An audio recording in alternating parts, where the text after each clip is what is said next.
Hi mga kapay, eto nga pala yung ganap ko nung linggo. Naaya nga ako ng mga artista na maglakwat siya. Alam nyo naman, basta gala, go na go tayo dyan. Sinundo nga pala ako ng mga artista. Proud na proud nga kami sa isa't isa. Kasi yung usapan naming alis ay alas 9. Pero sa mga oras na to, mag-aalauna na. O diba, nakaka-proud?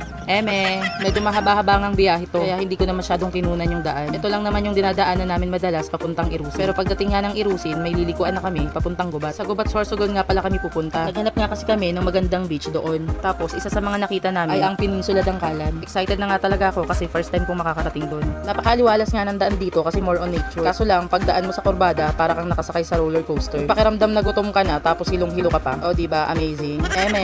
Alam kong hindi lang kaming nakasakay ang nahilo, pati kayo ding nanonood. O diba? May nadaanan nga kami nagtitinda ng mga itak at kutsilyo. Pinahinto namin si kuya para sana bumili ng itak. Napakarami ang pagpipilian dito. Merong tag 800, 950 at 1,000 pataas. Dali-dali nga tinawagan ni Christine Rayuma ang asawa niya para sana papiliin ng itak na pwedeng magamit sa bahay nila. Pakaway-kaway na nga lang kami ni Judy Ann Santol dito habang nag-aantay sa kanila. Ang ending, wala namang napili ang asawa ni Christine Rayuma. Kaya naisipan na lang ni Nadine Lustred na magpa-picture sa Samurai. O diba, takot lang ng fiancé niya na lokohin siya.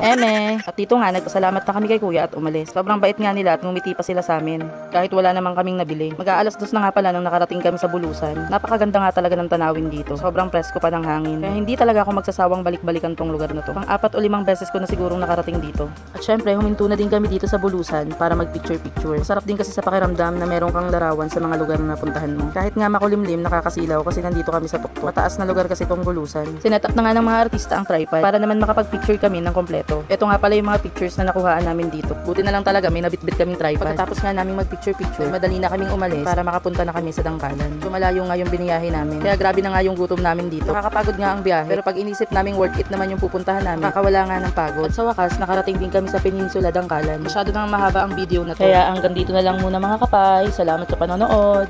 Hi mga kapay, ito nga pala yung kadugtong nung vlog nung nakaraang linggo. At sa wakas, narating na nga namin ang Peninsula Dangkalan. Disappointed nga kami kasi pagdating namin, under renovation pala sila. Nakiusap nga sana kami sa nagbabanta na kung pwede kaming papasukin para magpa-picture lang sana kahit saglit. Kaso hindi nga daw talaga pumayag ang may-ari ng resort kasi makalat pa sa paligid. Wala na din kaming choice kaya nagpicture-picture na lang ang mga artista dito sa labas ng resort nila. Una nga nagpa-picture si Nadine Lustred. Sobrang saya nga ni Nadine Lustred dito. May pagwagayway pa siya ng buhok niya. Syempre supportive naman si Judy Ann Santol. At sunod ngang isinalang si Christine Rayuma. Tuwang-tuwa nga akong panoorin sila kasi kung ano-ano ang pose ang ginawa nila. Parang ang mga ibong nakalaya sa hawla. Sa sobrang saya. Pinakahuling ang nagpa-picture si Judy Ann Santol. At si Christine Rayuma naman ang naging photographer niya. At ito na nga yung mga shots nila. O diba? Ang gaganda. Hindi ko kasi pwedeng sabihing pangit. Baka hindi na nila ako isama. Hindi na din pala ako nagpa-picture. Ihina kasi ako sa mga oras na to. Sa Oasis Resort na nga lang namin naisip na pumunta. Kasi halos kahilera lang to ng Peninsula Dangkalan. Pagkapasok namin ng Oasis, tinignan muna namin yung paligid. Okay naman dito sa Oasis. Hindi lang kami tumuloy na magstay dito. Kasi nung mga oras nga na to, walang